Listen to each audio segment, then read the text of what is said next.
அஸ்ஸலாமு அலைக்கும் வரஹ்மத்துல்லாஹி பரகாத்துஹு. அவுது பில்லாஹி மின ஷைத்தானி ரஜீம். பிஸ்மில்லாஹிர் ரஹ்மானிர் ரஹீம். இன்றைக்கி நம்ம என்ன பார்க்க போகிறோம்னு கேட்டிங்கன்னா, குர்பானி கொடுப்பவர்களுக்கு கிடைக்கும் சிறப்புகளும் நன்மைகளும் என்னங்கிறது இன்ஷால்லா நம்ம இந்த வீடியோவில் தெரிஞ்சுக்கலாம். அல்லாஹ்வோட தூதர் நபிகள் நாயகம் ஸல்லல்லாஹு அலைஹி வஸல்லம் அவர்கள் கூறினார்கள், அதாவது குர்பானி ஈதுல் அல்ஹாவோட நாள் இருக்குல்ல, அன்னைக்கு நம்ம குர்பானி கொடுக்கறத மிகவும் சிறப்புக்குரிய நாளாக அல்லாஹ்வோட தூதர் சொல்லியிருக்காங்க. மேலும் சொன்னாங்க, ஈதுல் அல்ஹாவோட நாளில் கேட்டிங்கன்னா, அதாவது ஆதமுடைய மக்களின் அமுல்களில் சிறந்த அமுல் எதுன்னு கேட்டிங்கன்னா, குர்பானியை விட அல்லாஹ்வுக்கு மிகவும் விருப்பமான அமுல் எதுவுமே இல்லை அப்படின்னு சொல்லிட்டு, அந்த குர்பானி கொடுக்குறோம்ல பிராணி, அந்த பிராணி கேட்டிங்கன்னா மறும நாளில் தன்னோட கொம்பு முடியோடு வரும். இங்கே நம்ம குர்பானி கொடுக்கறதுக்கு முன்னுக்கு அந்த ரத்தம், அந்த ஆட்டோட ரத்தம் பூமியில் படுறதுக்கு முன்னுக்கு அல்லாஹ் சுபஹான தஆலாவுடைய அங்கீகாரமும் பொருத்தமும் அந்த குர்பானி கொடுக்குறவருக்கு கிடைத்து விடுகிறது. அதனால் குர்பானியை நம்ம என்ன செய்யணும், மகிழ்ச்சியாக கொடுக்கணும். இது குர்பானி கொடுக்கறதோட சிறப்பு. மேலும் அல்லாஹ்வோட தூதர் சொன்னாங்க, குர்பானி கொடுக்கறதுக்கு வசதியெல்லாம் இருக்குது. ஆனால் அந்த குர்பானி ஆடை வாங்கி அதை நம்ம பராமரிக்கணும், அதை இந்த மாதிரி வேலைகளை செய்யணும்னு சோம்பேறித்தனம் பட்டோ இல்லை கஞ்சத்தனம் பட்டோ அந்த குர்பானியை கொடுக்காமல் இருக்கிறாங்கள, அவங்கள பற்றி அல்லாஹ்வோட தூதர் என்ன எச்சரித்தார்கள்னா, அப்படிப்பட்டவர்கள் தொழுகிற இடலுக்கு வரவே வேணாம் அப்படின்னு எச்சரித்தாங்க. இப்போ குர்பானியை நம்ம கடன் வாங்கி செய்யலாமா அப்படின்னு கேட்டால் செய்யக்கூடாது. அல்லாஹ் சுப்ஹானஹு வ தஆலா வசதியானவர்களுக்கு இதை கடமையாக்கியிருக்கேன். வசதி இல்லாதவர்கள் என்ன செய்யக்கூடாது, இந்த குர்பானியை கடன் வாங்கி தான் அதை நிறைவேற்றணுங்கிற கட்டாயம் கிடையாது.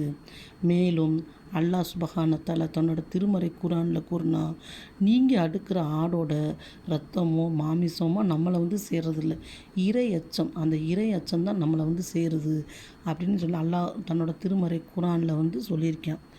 இப்போ இந்த குர்பானியை கொடுக்கறனால சிறப்புகளையும் நன்மைகளையும் நம்ம பார்த்துட்டோம்.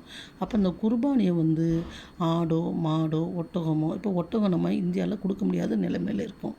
ஆடு மாடு அந்த பிராணிகளை வாங்கி நம்ம அன்போடு அந்த ஆடை வளர்த்து எப்படி ஒரு பிள்ளையை நம்ம ஒரு கடமைக்குன்னு செய்யாமல் அந்த பிள்ளையை பறி கொடுத்தா நம்ம மனசில் எவ்வளோ சோகமோ வேதனை இருக்குமோ அந்த கவலையோடு செய்யக்கூடியவங்களாக இன்ஷால்லா இருக்கணும்.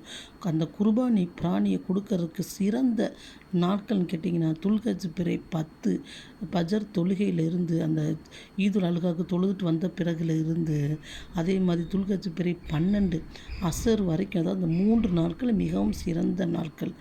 இந்த சிறந்த 3 நாட்களில் அந்த துல்ஹஜ் பிறை 10 அன்னைக்கு செய்யக்கூடாது, மிகவும் நன்மையாகவும் சிறப்பாகவும் இருக்கிறது. 3 நாட்களும் நம்ம செய்யலாம். இந்த குர்பானியோட கறியை பார்த்திங்கன்னா 3 பங்காக நம்ம வைக்கணும். முதலாவது கேட்டிங்கன்னா நம்மளுக்கு வேண்டியது எடுத்துக்கிட்டு, 2வது சொந்தக்காரங்களுக்கு, 3வது கேட்டிங்கன்னா இல்லாதவங்களுக்கு கொடுக்கணும். அந்த குர்பானி கறியோட ரூல்ஸு, அந்த கால் மண்டை குடல் இந்த மாதிரி ஐட்டங்களை விரும்புனா நம்ம வச்சுக்கலாம், விரும்பாட்டி அதையும் நம்ம இல்லாதவங்களுக்கு கொடுத்துடலாம். அப்போ நமக்குன்னு நிறையா சேமித்து வைக்காமல் நமக்கு 3 பங்காக, பொதுவாக ஒரு ஆடை அறுத்தோன்னா அது எவ்வளோ வருதோ அது 3 பங்காக நம்ம பிரிப்பது தான் சரியத்தோட சட்டமாக இருக்குது. அதுக்கப்புறம் கேட்டிங்கன்னா, அந்த குர்பானியோட தோல், அந்த தோலை நம்ம என்ன செய்யலாம், அதை விற்று நம்ம இல்லாதவங்களுக்கு கொடுக்கலாம். இப்போ பள்ளிவாசலில் கேட்டு வர்றாங்க, அவங்களுக்கு நம்ம கொடுத்துடலாம். அதனால் இல்லாத மாணவர்கள் படிப்பதற்கும் அது பள்ளிவாசலுக்கும் சேரக்கூடியதாக இருக்குது. அதை இன்ஷால்லா நம்ம செஞ்சிடலாம்.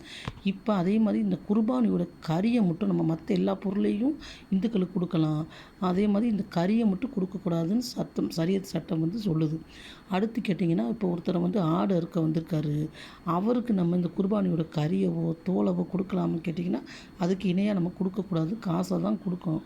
இதுதான் குர்பானி கறியோட கொடுக்க வேண்டிய சட்டங்கள்.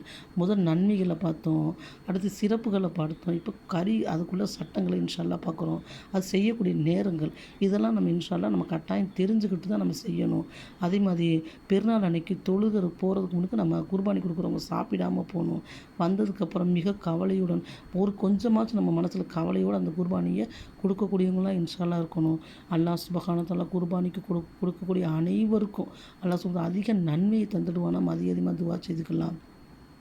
மேலும் அந்த குர்பானி கொடுக்கக்கூடிய அந்த பிராணி பார்த்திங்கன்னா ஒவ்வொரு முடிக்கும் ஒரு நன்மை எழுதப்படுது, ஒவ்வொரு முடிக்கும் ஒரு பாவங்கள் மன்னிக்கப்படுது. அல்லாஹ் சுப்ஹானஹு வ தஆலா இவ்வளோ நன்மையை தந்திருக்கேன். அல்லாஹ் சுப்ஹானஹு வ தஆலா இந்த நன்மை அனைவருக்கும் கிடைக்கக்கூடிய பாக்கியத்தை தந்தருள்வான என்று துஆ செய்து கொள்கின்றேன்.